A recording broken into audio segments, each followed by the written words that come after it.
bersama dan sekaligus doa. Kami persilakan Bapak Ustadz Yahya Yusliha, waktu dan tempat telah kami sediakan. Terima kasih. Iya baik, mengaturkan banyak terima kasih kepada saudaraku yaitu Bang Ibra Kifri. Alhamdulillah pada malam hari ini kita bisa berjumpa kembali di CH001 bersama Nusantara Bersatu. Izinkanlah pada malam hari ini saya akan menyampaikan di dalam Al-Quran surat Al-Baqarah ayat 188. A'udzubillahi minasyaitonirrajim. Bismillahirrahmanirrahim. Innal hamdalillah wasyukrillah bini'matillah. Asyhadu an la ilaha illallah wahdahu la syarikalah wa asyhadu anna Muhammadan abduhu wa rasuluh. Jatuh. Wa qala ta'ala fil Qur'anil Karim. Masih jatuh ya? Izin jatuh Ustaz. Oke, kenapa jatuh? PTT-nya jatuh. Signal mungkin. Coba. Cek sah. Udah ya? Baik.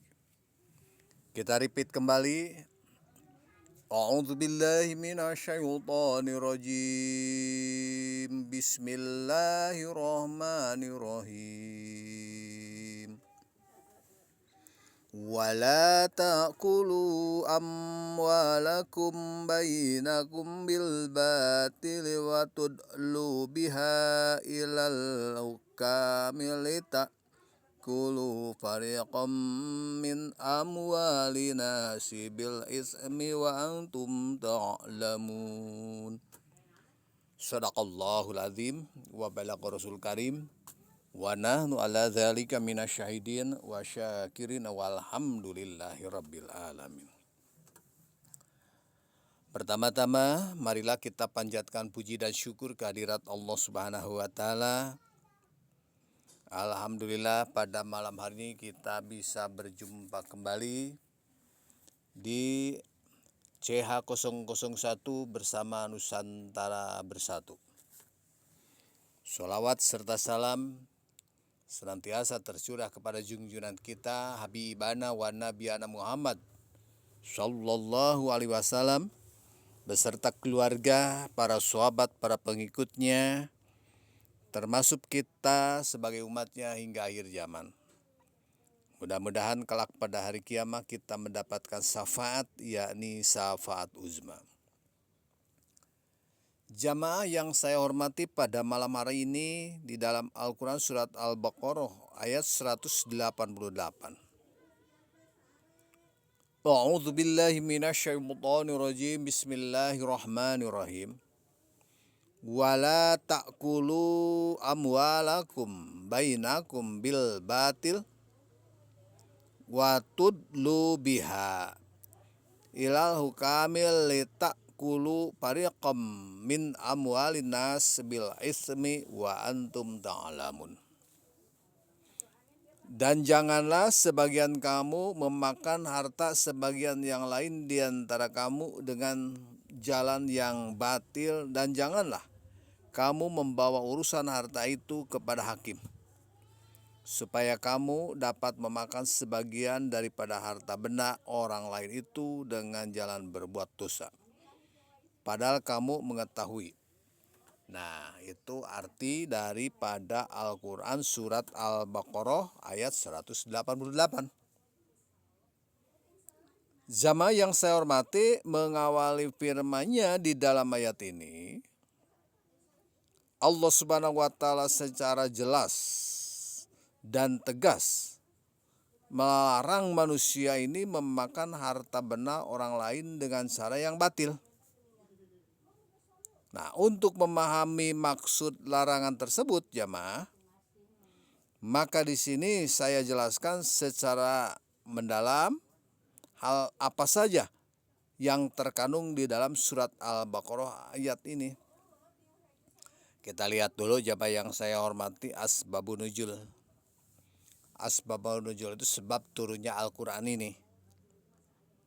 Jadi Ibnu Abi Hatim telah meriwayatkan sebuah hadis mengenai sebab-sebab turunnya ayat ini.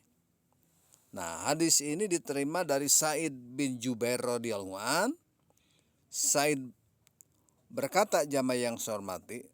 Nah, jadi Umru Al-Qais bin Abis dan Abdan bin Aswa Al-Hadami ini terlibat pertengkaran jamaah yang saya hormati mengenai apa? Yaitu mengenai persoalan kepemilikan tanah. Jadi masing-masing ini mengklaim bahwa tanah itu adalah milik mereka. Begitu. Nah, Qais jamaah ini berusaha dia mendapatkan tanah itu dengan bersumpah di hadapan hakim. Maka Allah Subhanahu wa taala jamaah yang saya hormati menurunkanlah ayat ini kepada Rasulullah SAW sebagai peringatan kepada orang-orang yang bermaksud merampas hak orang lain. Nah, begitu. Jamaah yang saya hormati di sini ada kata-kata kunci. Jadi beberapa penggalan kalimat di dalam ayat yang sedang kita bahas, jamaah yang saya hormati di sini guna mengantarkan kita pada pemahaman seluruh dari ayat ini. Jadi penggalan-penggalan kalimat yang dimaksud wala taqulu amwalakum bainakum. Pertama. Yang kedua bil batil. Nah, jadi kalimat wala taqulu amwalakum bainakum. Nah, ini secara harfiah dapat dimaknakan sebagai jamaah dari dan janganlah sebagian kamu ini memakan harta sebagian yang lain di antara kamu. Nah, gitu. Jadi kata memakan di sini jamaah di dalam ayat ini tidak hanya mengacu kemana? Pada pengertian memakan sesuatu melalui mulut. Jadi kata memakan di sini jamaah yang saya hormati di dalam ayat ini meliputi pengertian mengambil harta, begitu memakan. Mendapatkan harta, memungut, membelanjakan dan lain sebagainya. Nah, itu jadi luas artinya jamaah yang saya hormati. Nah, penggunaan kata memakan jamaah yang saya hormati walaupun memiliki arti yang luas seperti telah dijelaskan, mengisyaratkan pula jamaah pada suatu pengertian yang khusus kepada kita. Jadi pengertian khusus yang dimaksud bahwa pada dasarnya prioritas utama yang segala usaha manusia ini adalah ditunjukkan untuk pemuasan nafsu lapar. Begitu, atau makan. Setelah pemuasan nafsu lapar terpenuhi, barulah beralih kepada pemuasan yang lain seperti memperbanyak harta, tambah kendaraan, kemewahan, dan lain sebagainya. Nah, kita beralih pada kata bil batil jamaah. Ini secara harfiah kata ini berarti dengan jalan yang batil. Nah, sedangkan pengertian bil batil yang dimaksud ayat ini adalah setiap perbuatan yang tidak dibenarkan, ya, dan tidak disyariatkan oleh Allah Subhanahu wa taala, baik di dalam hal mendapatkan harta maupun di dalam membelanjakannya, begitu. Patut kita ketahui oleh setiap muslim jamaah.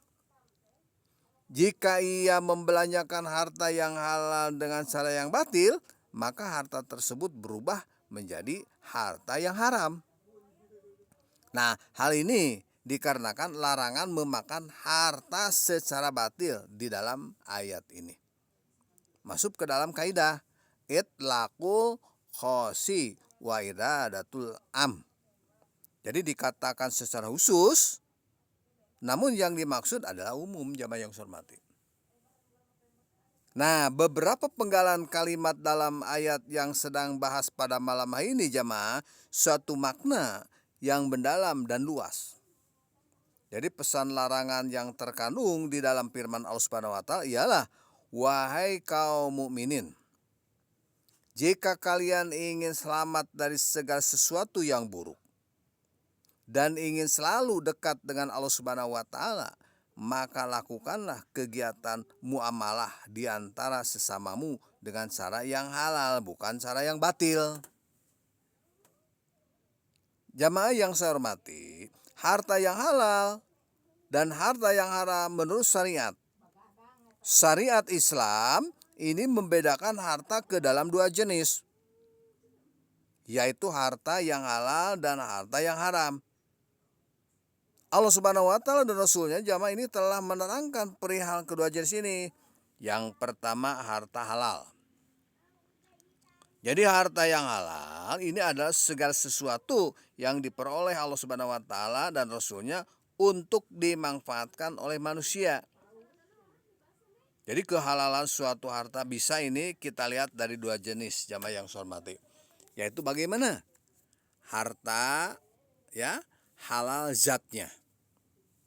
Jadi harta yang halal zatnya ini meliputi segala jenis makanan, minuman yang terdapat di dunia ini, jamaah. Ya. Nah, kecuali yang telah dijelaskan oleh Allah Subhanahu wa taala tentang keharamannya. Bagaimana Allah Subhanahu wa taala berfirman? Yas'alunaka madza uhilla lahum qul uhilla lakum thayyibat. Mereka menanyakan kepadamu, apakah yang dihalalkan bagi mereka? Katakanlah, dihalalkan bagimu yang baik-baik. Uhilats lakum bahimatul an'am ila mayutsla alaikum. Dihalalkan bagimu binatang ternak kecuali yang akan dibacakan kepadamu. Nah, ini tercatat, jamaah yang saya hormati, di dalam Al-Quran surat Al-Maidah ayat pertama. Selanjutnya, jamaah, halal cara mendapatkannya bagaimana? Jadi harta yang halal bila kita lihat dari cara mendapatkannya adalah segala sesuatu yang diperoleh dengan jalan yang diperbolehkan oleh syariat. Seperti harta yang diperoleh melalui warisan, harta yang diperoleh melalui zakat, harta yang diperoleh melalui perdagangan, harta rikaz, atau rikaz itu harta karun, jamaah, yang terpendam, dan lain-lain. Bagaimana Allah Subhanahu wa taala, jamaah yang saya hormati, berfirman mengenai harta yang diperoleh melalui warisan? Jelas dalam Al-Quran surat An-Nisa ayat 7. Lirijali nasibum mimma tarokal walidani wal aqrabu. Jatuh, Pak Ustadz. Ya, terima kasih. Lili. Yo, siap. Oke. Latensinya ya. Lanjut, Ustadz. Ya, Lanjut. latensinya turun ya. Iya, baik. Latensinya. Ya, baik, terima kasih. Jamaah yang saya hormati, nah, di dalam Al-Quran lirijali nasibum mimma tarokal walidan wal aqrabun wali nisai nasibum mimma tarokal walidani wal aqrabun mimma qala minhu au kasura nasibam maf'urudun. Jadi bagi laki-laki ada hak bagian dari harta peninggalan ibu dan bapak dan kerabatnya.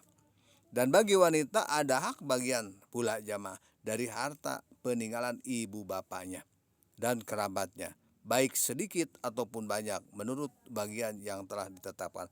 Nah, ini jamaah yang saya hormati, ya, yaitu tentang warisan halal. Nah, Allah Subhanahu wa taala telah menghalalkan jamaah harta warisan bagi manusia. Bahkan menjelaskan sebagai hukum dan aturannya di dalam surat An-Nisa ayat ke-7. Jadi jelas, gamblang bagi kaum muslimin bahwa harta yang diperoleh melalui warisan adalah harta yang halal. Bagaimana Allah Subhanahu wa taala berfirman mengenai zakat? Khud min amwalihim shadaqatu tutahhiruhum wa tujakihim biha. Begitu. Ambillah zakat dari sebagian harta mereka, dengan zakat itu kamu membersihkan dan menyucikan mereka. Nah, itu jamaah yang saya hormati, yaitu melalui zakat. Jadi maka Allah Subhanahu wa taala ini memerintahkan kepada para pemimpin umat untuk mengambil harta zakat dari orang-orang muslim yang kaya di masyarakat. Harta yang diambil tersebut ini merupakan harta halal jamaah yang menjadi hak bagi orang-orang muslim yang fakir, miskin, dan yang lainnya jamaah yang saya hormati. Nah, jadi berkenaan dengan harta yang diperoleh melalui pandangan Allah Subhanahu wa taala, bagaimana? Wa hasallallahu bai'a wa harama riba. Padahal Allah Subhanahu wa taala ini telah menghalalkan jamaah jual beli dan mengharamkan riba. Ya. Bagaimana Rasulullah SAW bersabda jamaah yang saya hormati mengenai harta karun? Nah, harta karun yang ditemukan oleh seseorang yaitu wafirikadil humus. Begitu. Ya. Dan di antara rikas itu harta karun jamaah. Ini dikeluarkan zakatnya sebanyak berapa? Sebanyak 1/5 dari jumlah rikas tadi. Nah, di sini jamaah yang saya hormati memberikan penjelasan bahwa harta karun yang ditemukan oleh seorang muslim adalah halal baginya.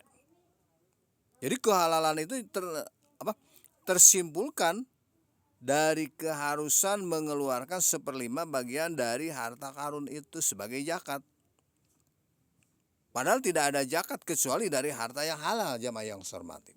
Jadi kalau kita ada harta keluarkan zakatnya. Nah, jamaah yang saya hormati pada malam hari ini. Nah, selanjutnya yang kedua harta haram. Nah, kita menginjak kepada harta haram. Jadi yang dimaksud dengan harta yang haram adalah segala sesuatu yang dilarang oleh Allah Subhanahu wa taala dan Rasulnya bagi manusia. Ya, jadi harta yang haram digolongkan menjadi 2 juga jamaah yang saya hormati. Yang pertama haram zatnya. Harta yang haram zatnya meliputi segala jenis makanan dan minuman yang telah dijelaskan tentang keharamannya. Seperti apa? Seperti khamar, babi, bangkai, darah yang mengalir, binatang buas, dan lain-lain. Jamaah yang saya hormati, jadi pengharaman Allah Subhanahu wa taala terhadap khamar, babi, bangkai, dan darah yang mengalir ini ditegaskan dalam firman Allah Subhanahu wa taala, ya ayyuhalladzina amanu innamal khamru wal maisiru wal ansyab wal azlamu rizsu min amali syaitan fastanibuhu la'alakum tuflihun. Wahai orang-orang yang beriman, sesungguhnya minuman khamar, berjudi, berkurban untuk berhala, mengundi nasib dengan fana adalah perbuatan keji termasuk perbuatan syaitan. Maka jauhilah perbuatan-perbuatan itu agar kamu mendapatkan keberuntungan. Dan di dalam Al-Quran juga dikatakan jamaah yang saya hormati, qul la ajidu fima uhiya ilayya muharraman. Ya.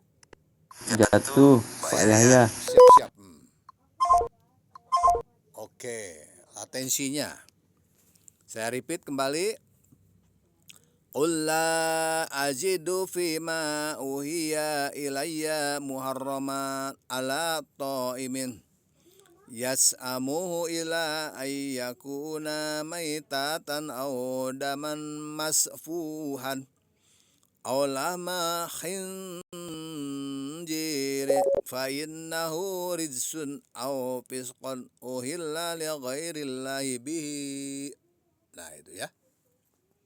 Katakanlah, tiadalah aku peroleh di dalam wahyu yang diwahyukan kepadaku sesuatu yang diharamkan bagi orang yang hendak memakannya, kecuali kalau makanan itu bangkai atau darah yang mengalir atau daging babi, karena sesungguhnya semua itu adalah kotor, atau binatang yang disembelih atas nama selain Allah Subhanahu wa taala. Begitu jemaah. Nah, sedangkan mengenai binatang buas, bagaimana Rasulullah SAW mengatakan aklu kulli dinabi minas sibai haram. Memakan semua binatang buas yang bertaring adalah haram. Nah, di dalam riwayat yang lain, jamaah yang hormati, Ibnu Abbas berkata, nah Rasulullah SAW an akli kuli dinabim minas sibai wa angkuli di mikhlabim minatoir. Begitu. Rasulullah SAW melarang memakan semua binatang buas yang bertaring dan semua burung yang bersakar. Kita lanjut. Jamaah yang hormati, haram cara mendapatkannya bagaimana? Yang termasuk harta yang haram dilihat dari cara mendapatkannya adalah setiap harta yang diperoleh dengan cara yang batil, seperti harta dari hasil penipuan, ya, harta dari hasil curian, harta dari hasil riba, harta dari hasil riswah, dan lain-lain. Nah, surat Al-Baqarah ayat 188 yang telah saya sampaikan ini secara khusus jamaah menjelaskan tentang larangan mendapatkan harta dari hasil riswah. Jadi yang dimaksud dengan riswah yaitu mengeluarkan harta dalam bentuk uang atau lainnya untuk diberikan kepada hakim sebagai suap. Jadi suap ini dimaksudkan agar hakim ini berpindah kepadanya atau memenangkan perkara yang pengadilan. Jadi yang banyak uang itu yang menang walaupun salah. Bagaimana kandungan ayat ini jamaah yang hormati? Allah Subhanahu wa taala memberikan peringatan kepada kita sebagai kaum muslimin agar tidak memakan harta orang lain dengan cara yang batil. Jadi selain haram, perbuatan tersebut ini sangatlah merugikan orang lain karena melibatkan tindakan merampas hak orang lain jamaah. Jadi salah satu upaya untuk memperoleh harta dengan cara yang batil adalah membawa urusan harta ke pengadilan. Namun dengan maksud merampas hak orang lain. Nah, upaya ini jamaah yang saya hormati kemudian dapat melihat ya diberikan riswah. Itu yang namanya riswah. Atau mengajukan bukti-bukti serta argumentasi palsu untuk mempengaruhi putusan pengadilan. Maka karena itu jamaah dengan tegas Allah Subhanahu wa taala melarang membawa urusan harta benda kepada hakim apabila niat yang mendorongnya adalah batil. Nah, jamaah yang saya hormati, berkenaan dengan masalah pemberian argumentasi atau bukti-bukti palsu di depan hakim, ini terdapat sebuah hadis jamaah yang sumbernya dari Ummu Salamah. Bagaimana Nabi Muhammad SAW, la'anallahu rasya wal murtasi fil hukmai. Allah melaknat orang yang menyuap dan yang menerima suap di dalam urusan hukum atau pengadilan.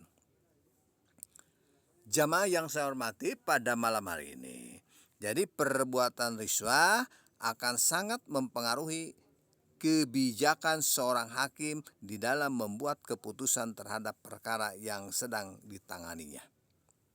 Seorang hakim yang seharusnya melakukan proses peradilan dan hukum dengan suatu pertimbangan yang benar dan adil. Dia tidak boleh menerima segala macam bentuk riswah, sebesar apapun jamaah nilainya. Namun, seorang hakim yang kurang kuat imannya akan menerima riswah, menghalalkan segala cara diberikan kepadanya. Kemudian ia membuat keputusan yang sejalan dengan keinginan orang yang menyuapnya, walaupun harus merampas hak orang lain. Jamaah yang saya hormati pada malam hari ini, jadi sehubungan dengan masalah memberikan argumentasi atau bukti-bukti palsu di depan hakim, nah ini terdapat sebuah hadis jamaah yang diterima dari Ummu Salamah.